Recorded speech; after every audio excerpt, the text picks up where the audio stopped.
This is Jason Banker from Lumos Consulting again. After our last video on the L4 through L7 ASAv managed service, I had a couple of questions. I did promise a port group allocation within the ASA from a vCenter side, so we'll go ahead and start there. We take a look at our ASAv we've been using for the service graph. We can take a look at the virtual settings. And within these virtual settings, you will see that network adapter 2 and 3, which we assigned within when we were building our managed device, which we'll take a look at in a minute. The APIC automatically assigns some port groups and assigns some VLANs automatically without us manually having to do anything. And here they are. Here's the one for web. Here's the one for DMZ. If I was to blow away this service graph, these would roll back and go to quarantine. So there's that. We can go into our APIC and take a look at that managed device, and we're still in stable condition. We assigned our 00 and 01 to network adapter 2 and 3. That's why those port groups were assigned there. Let's go ahead and take a quick look at our firewall.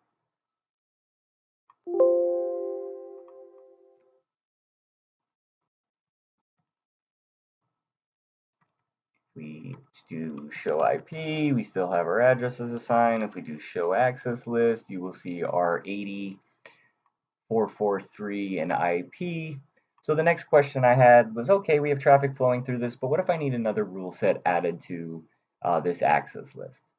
So I can go ahead and show you that. We're going to want to go into the application profile we've been using, which is production. We want to take a look at our EPGs.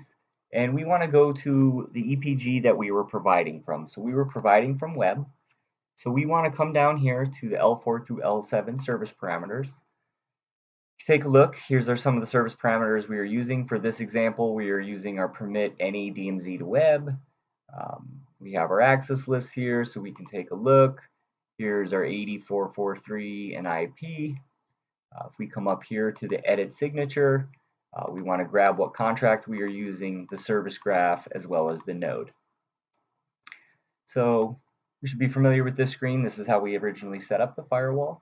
We want to come into all parameters and access list. And again, take a look at our access list. Here they are.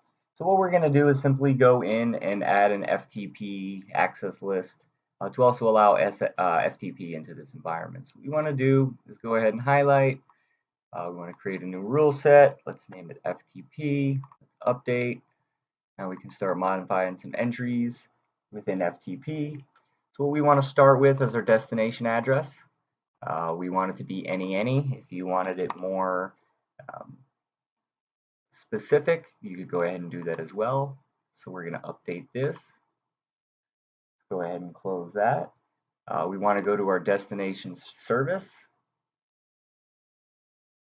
Our destination service, we have our low port, which is going to be port 21, and our operator is going to be EQ, so we want to equal to port 21, right?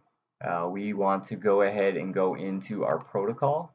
So our IP protocol will be TCP. Let's go ahead and change that name to TCP as well. We don't want to update any service objects for this example or service groups. We can go into our source address. Again, we want to do any. We want to update. And then we want to go to our action. Let's go ahead and permit. And we're just going to throw in any order number right now. We'll say 13. So now our rule set should be complete. We are doing our low port, our destination addresses, our service, our source address, our action, and our order. So let's go ahead and submit that. It's going to let us know we will be updating a service policy. You should be able to take a look at our service group. There you go. We have our FTP. So let's go ahead and take a look at our access list. And here we go. You can see access list was thrown at the bottom of the rule sets. I'm not going to go ahead and test. I just was really wanting to show how we update access lists. If If you want to do any of your service parameters, this is where you're going to want to go and where you're going to want to edit again.